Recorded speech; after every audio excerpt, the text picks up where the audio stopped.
দুপুরবেলা রান্না করছিলাম। রান্না করতে করতে হঠাৎ করে মনে হচ্ছিল তেলের পিঠা খাওয়ার কথা।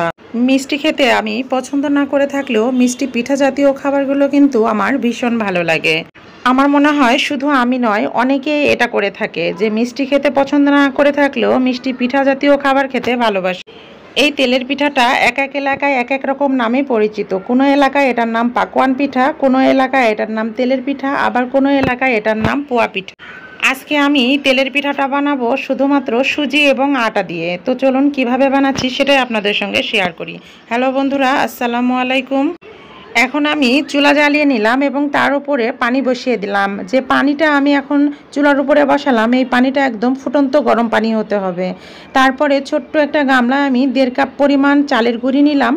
এর মধ্যে আমি 1 কাপ পরিমাণ সুজি নিয়ে নিলাম। আমার ঘরে এই মুহূর্তে আটা ছিল না, যেটাকে গমের আটা বলা হয়, এ কারণে আমি সুজি নিয়ে নিয়েছি। তার মধ্যে আমি আজকের পিঠাটা আমি খেজুরের লালি গুড় দিয়েই বানাবো, আর এ কারণে খেজুরের লালিটা নিয়ে নিলাম। অনেকেই হয়তো এটাকে খেজুরের গুড় বলে থাকে। আর নিয়ে নিলাম 1 চিমটি লবণ।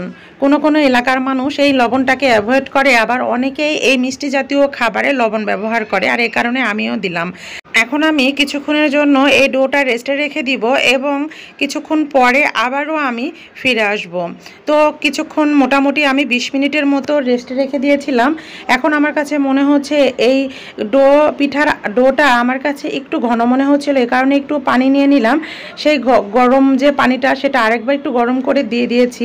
এটাতে কোনোভাবেই ঠান্ডা পানি অ্যাড করা যাবে না। এবং তার সঙ্গে আমি কালিজিরা অ্যাড করে নিলাম, কারণ সব ধরনের পিঠাতে আমার কাছে মনে হয় কালিজিরা অ্যাড করলে ভালো লাগে খেতে। তো এখন আমি আমার চুলার উপরে আমার মিনি যে কড়াইটা সেটা বসিয়ে দিলাম, কারণ সকলেই জানো যে আমার শুধুমাত্র পিঠা বানানোর জন্য এই কড়াইটাই ব্যবহার করে থাকি।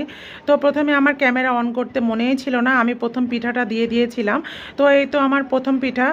তো এটাও মাশাআল্লাহ অনেক সুন্দরভাবে ফুলে উঠেছে। তারপরে এই তো আমি এটা দ্বিতীয় পিঠা দিয়ে দিলাম। আমার প্রত্যেকটা পিঠাই কিন্তু এরকম সুন্দরভাবে ফুলে উঠছিল। আজকের পিঠাটা কিন্তু আমি তোমরা দেখতেই পেলে যে আমি সুজি দিয়ে বানিয়েছি, তারপরেও এত সুন্দর হচ্ছিল। আমি বেশিরভাগ সময় চালের আটার সঙ্গে এই সুজিটা ব্যবহার করে থাকি, কারণ সব সময় ঘরে কিন্তু গমের আটা থাকে না। আর যদিও গমের আটা অনেকেই জানো যে পিঠা বানানোর সময় গমের আটাটা ব্যবহার করলে পিঠাটা অনেক সফট হয়, আর এ কারণেই আমার কাছে গমের আটা তো অ্যাভেলেবল না থাকলেও সুজিটা থাকে, আর এই জন্যই সুজিটা ব্যবহার করে থাকি। আমি পিঠার কথা বললেই আমার বাচ্চারা এইভাবে চুলার পাড়ে এসে আমার কাছে দাঁড়িয়ে থাকে। বেশ ভালো লাগে, তাই না বলেন? যদি পিঠা বানান আপনার পিঠা আর সেটা যদি খাওয়ার লোক না থাকে তাহলে কিন্তু ভালো লাগে না। যাই হোক, আমার রাজপুত্র দুইটাই আমার মতো পিঠা খেতে ভীষণ ভালোবাসে, আর এ কারণে আমার পিঠা বানানোটা সার্থক বলে মনে করি। আর এই তো আমি কথা বলতে বলতে অলরেডি আমার পিঠা বানানো কমপ্লিট হয়ে গেছে। তো আজকের মতো এ পর্যন্তই। পিঠা বানানোর পরে আমার পিঠার ফাইনাল লুকটা যে কত সুন্দর এসেছে এই তো সেটা দেখলেই বুঝতে পারবে। তো কে কে আমার মতো পিঠা খেতে ভালোবাসো অবশ্যই কমেন্টে জানিও। তো আজকের মতো এ পর্যন্তই। পরবর্তীতে নতুন কোনো ভিডিও নিয়ে আবার তোমাদের সামনে হাজির হব। সে পর্যন্ত সকলে ভালো থাকো, সুস্থ থাকো।